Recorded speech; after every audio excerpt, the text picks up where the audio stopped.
Splatoon is one of the best-selling Wii U games of all time, but did you know there is a complex and elaborate history behind its development?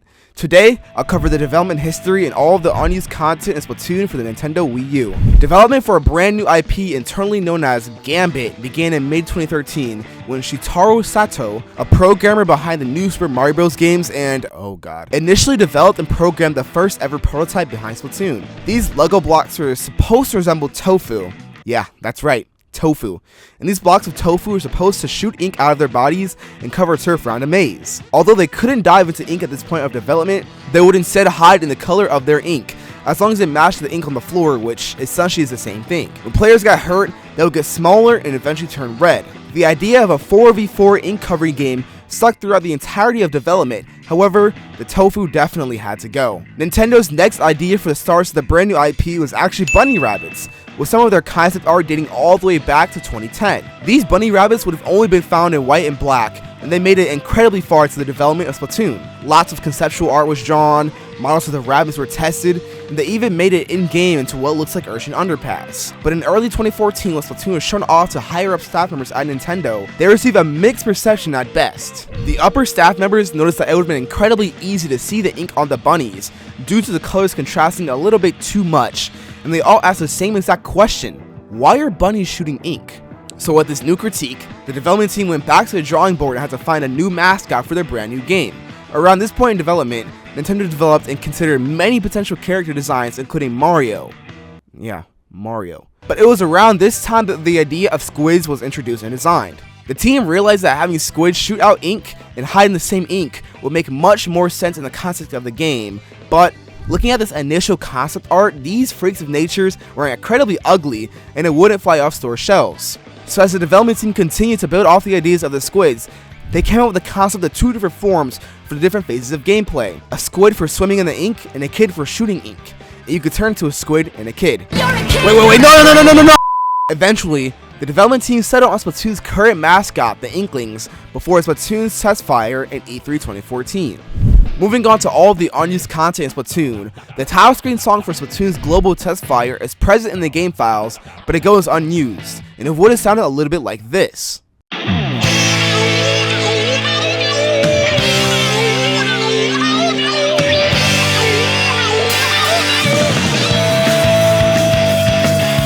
There are nearly 100 unused stage entries that go unused in the game's map info data file. Not a single one of these unused stages can be loaded in-game, but some of these map names reveal what some of the maps we know and love today were internally known as. Currently on screen are all of the test versus maps and their internal names. Note that not all 7 of these maps were the first 7 maps to be introduced into the game. Almost all of the other unused maps were Octavelli maps, and most of them played the song 8 Like Advance, which you're listening to right now. To this day, none of these test maps are playable or loadable. In Splatoon, the camera works in ways so that you cannot view the back of the amiibo box in the plaza, but thanks to an Inkling NPC that spawns near the back wall of ink off the square, you can clip yourself out of bounds to get a good glimpse of the amiibo box. The amiibo box is fully detailed and its text is even translated into Splatoon's in-game language, which is actually quite odd and makes you wonder why this is even textured in the first place. The skull bandana is folded for only the mouth of the bandana to be visible, but interestingly enough, the top half of the bandana is fully designed, but it's never seen. Simple and small things like this make you question why this exists in the first place. A map near the elevator in Anchovy Games reveals an early map layout that the devs forgot to remove. This shows that there were a lot of small changes made to the map, but the general idea and shape of the map stays the same. On Flounder Heights, there exists a simple seesaw set that goes unused in the final game. It functions like a real seesaw set, as when one end goes up, the other goes down. This isn't in the final game as it's never set to load, and I think this may be due to how buggy it could have been. Some of Splatoon's earliest screenshots reveal a lot about the game. This first image is a lot. The smallest screenshot on the left shows an early version of the UI designed by Nintendo for Splatoon. It also references a Spot Pass feature, despite Splatoon being planned to be developed for the Wii U since its earliest moments of development. The image on the right shows the Nintendo Splat-like aesthetic didn't appear as so and more like a clay-like aesthetic. This image shows 2 different screenshots revealing the UI of Splatoon when rabbits were originally in the game. Interestingly, the font used at this point in development is the final font used in the final game, and some of the objects that support the stage were carried over into the final game. data miners have found that the Octoling rival from the Octo campaign was once planned to be playable in-game. Octolings have two separate models, one for the enemy, and another one that goes unused and functions as an alternate player model for the Inklings. By removing the goggles on the enemy model, you can see that the enemy has Inkling eyes, hinting that it would have been playable due to the fact that Inklings have unique eyes from any other species in the game. An interview with Hisashi Nogami, Splatoon's lead director, revealed that the developers did consider plans to make Octolings playable in the game, but this ultimately never happened.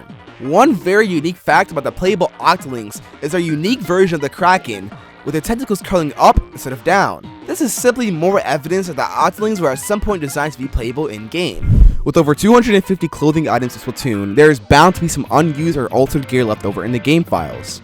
While there are only 4 pieces of gear that go completely unused in the game files, there are a few more minor alterations of gear used in game. This unused warrior headdress is completely cut from the game, but it is still in the game files. The item only has 1 star in the quick super jump ability. Interestingly, this headdress can be seen in the back of Annie and Mo's shop at Booyah Base in the final game. This headdress was probably cut from the game due to a potentially causing controversy within the Native American community. This unused version of the stealth goggles is colored differently, and the goggles glow green in the final version.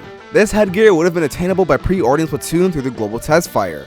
These headphones here are the exact same as the pair attainable in-game. An untextured version of the urchin cap with Sumple pasted all over it is in the final game files. Oddly enough, this hat is duplicated in the game files, known as Headcap 12 and Headcap 13. The varsity hoodie has an unused variant colored blue and brown with black buttons, and a white house at the heart of the jacket. Early game screenshots showed this on display at Jellyfresh store, but the camo zip hoodie would take its place instead. The shirt extravaganza must have been removed very late into development, as it can be seen worn in various battle videos, several adverts, and even in the 18th sunken scroll. The baby jelly shirt may have replaced it, but that's simply just speculation. The round collar shirt was originally gray but changed to a purplish color. Real Sweat was originally gray but changed to a blood red color. The armband on the purple camo LS was originally yellow instead of orange. The Fuju tee was originally white and titled the White Puffer tee instead. The layered Inker LS's shirt was originally gray, but was later changed to a darker red color. The shirt given to players who pre-ordered Splatoon during the global test fire remains in the game files, but is not used. The CosmicTailz boots were originally predominantly blue and red, but were changed to have a pink and green color palette. Although technically not unused, the Squid Researcher lab gear is so incredibly rare to be seen in-game due to them only being used by developers. This set includes the coat, the shoes, and a pair of glasses. Some of Splatoon's unused weapons were left over in the game files of Super Mario Maker, which is pretty peculiar considering these two games were made by two completely different development divisions within Nintendo. The lighting on all these early weapons are a little too vibrant, and although a lot of items were changed in some way, I want to focus on some of the more unique ones. The burst bomb was originally green, but still retained the shape and idea. The squid beacon originally looked like a flag, which would have made sense as it acts like a checkpoint flag during battle. Alright, I want you to take a guess on what this would have been. Yeah, I'll give you a second to take a guess. Really think about it for a second. Well, if you guessed a disruptor, then you would have been incorrect. This was actually a suction bomb, and I'm not too sure how this golf ball would have suctioned onto the battlefield. Speaking of the disruptor was originally solid block and looked a lot like a bowling ball. An early version of the Ink Strike looked more like a missile launcher rather than a rocket, and I'm actually kind of scared what would have happened if you sent this flying. Lastly, yeah, that's just a revolver.